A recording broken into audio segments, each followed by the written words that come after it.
Class. आज हम गणित में त्रिकोणमिति के अनुप्रयोगों के बारे में पढ़ेंगे। जैसा कि आप सभी जानते हैं, त्रिकोणमिति अनुपात जो होते हैं sine cos tan cot sec cosec theta से मिलकर हल किए जाते हैं। त्रिकोणमिति अनुपात में कुछ सवाल होते हैं जो sine cos tan cot sec cosec theta पर आधारित होते हैं और कुछ सवाल ऊंचाई और दूरी, हम जिन्हें त्रिकोणमिति के अनुप्रयोग के नाम से जानते हैं, वह होता है ऊंचाई और दूरी। ऊंचाई और दूरी में अधिकतम प्रयोग किए जाते हैं लंब, आधार और कर्ण। लंब को हम इंग्लिश में परपेंडिकुलर बोलते हैं, आधार को हम इंग्लिश में बेस बोलते हैं और कर्ण को हम इंग्लिश में हाइपोटेनस बोलते हैं। अब हम इसको चित्र के माध्यम से समझाएंगे और इसमें डिग्री भी यूज की जाती है। जैसे कि पिछली क्लास में मैं आपको बता चुका हूं कि डिग्री यानी कि त्रिकोणमिति अनुपात में सारणी किस प्रकार बनाई जाती है। आप चाहें तो पिछला वीडियो देखकर त्रिकोणमिति सारणी बनाना सीख सकते हैं, बहुत आसान है। गणित में बच्चों कुछ भी कठिन नहीं होता है, सब कुछ सरल होता है। और गणित ही क्यों, हमारे जीवन में हर एक चीज आसान होती है और वह प्राप्त की जाती है केवल प्रयत्न से।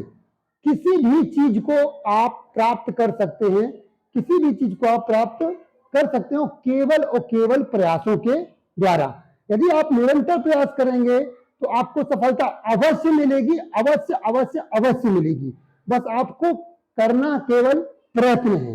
यदि आप प्रयत्न नहीं करेंगे तो आपको सफलता प्राप्त नहीं हो सकती। अब हम आपको चित्र के माध्यम से समझाएंगे कि लंब क्या होता है, आधार क्या होता है और कर्ण क्या होता है। बच्चों, हम समकोण त्रिभुज पर ही इस अवधारणा को अध्यारोपित करते हैं। केवल समकोण त्रिभुज पर ही हम ऊंचाई दूरी का अध्ययन करते हैं। और बच्चों, अब मैं आपको चित्र के माध्यम से समझाता हूं। यह एक समकोण त्रिभुज है। अब इसका फेस इस तरफ भी हो सकता है और इस चित्र का फेस इस तरफ भी हो सकता है। कहने का तात्पर्य यह ऐसा भी हो सकता है।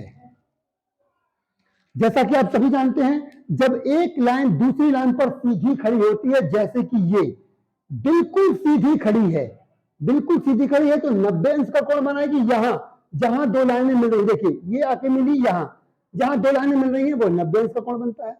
इसके अलावा चित्र में दो कोण और नजर आते हैं, देखिए चित्र के माध्यम से। यह लाइन सीधी आकर खड़ी है इस पर, यह 90 अंश का कोण बनेगा। इसके अलावा दो कोण यहां पर भी हैं। इन सवालों में हम जब सवाल को हल करेंगे तो इस कोण को ज्ञात करने की बात आपसे की जाएगी। इन सवालों में कोण दो प्रकार से बनते हैं। पहला होता है अवनमन कोण और दूसरा होता है उन्नयन कोण। अब अवनमन कोण क्या होता है और उन्नयन कोण क्या होता है? अवनमन कोण नाम के ही जैसे होता है, अवनमन। अवनमन का अर्थ होता है ऊपर से नीचे की ओर देखने पर जो कोण बनता है उसे हम अवनमन कोण बोलते हैं। और एक कोण होता है उन्नयन कोण। वह उन्नयन कोण बनता है ऊपर से नीचे से ऊपर की ओर देखने पर। ठीक है, अब दोनों कोणों को हम बना के दिखाते हैं। ये जो कोण बना ऊपर से नीचे की ओर देखने पर, ये जो कोण बना अवनमन कोण कहलाएगा। यदि यही काम हम यहां से करें, नीचे से हम ऊपर की ओर देखेंगे, तो यहां जो कोण बनेगा वो कोण बनेगा इस प्रकार, यहां पर यह कहलाएगा उन्नयन कोण। अब उन्नयन कोण में कोण बना ऊपर।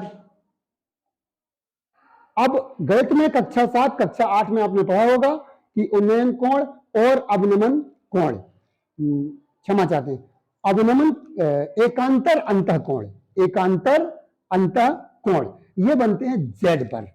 इंग्लिश के वर्ड जेड उल्टा सीधा चल जाता है, पर जेड पर जो कोण बनते हैं वह कोण कहलाते हैं एकांतर अंतः कोण और दोनों समान होते हैं। देखिए आपको दिखाते हैं, ये जेड बना इंग्लिश का, एक कोण यहां बना और एक कोण, तो ये कोण बराबर ये कोण, ये दोनों कोण बराबर होंगे। यहां हमने आपको बता दिया बच्चों कि कोण किस तरह बनेंगे और किस प्रकार बनेंगे। तो ऊपर से नीचे की ओर जब हम देखेंगे तो कोण बनता है अवनमन कोण, और नीचे से जब हम ऊपर की ओर देखेंगे तब कौन बनेगा, उन्नयन कोण। और उन्नयन कोण ऊपर बनता है और उसी को हम रिफ्लेक्ट करके नीचे बना लेते हैं। जेड पर बनने वाला कोण एकांतरण कोण कहलाता है और जो बराबर होता है। अब हम लंब, आधार और कर्ण को भी जल्दी से समझ लेते हैं। यह हमारा लंब है यानी परपेंडिकुलर, यह हमारा बेस है यानी कि आधार, और यह हमारा हाइपोटेन्यूस है यानी कि कर्ण भुजा।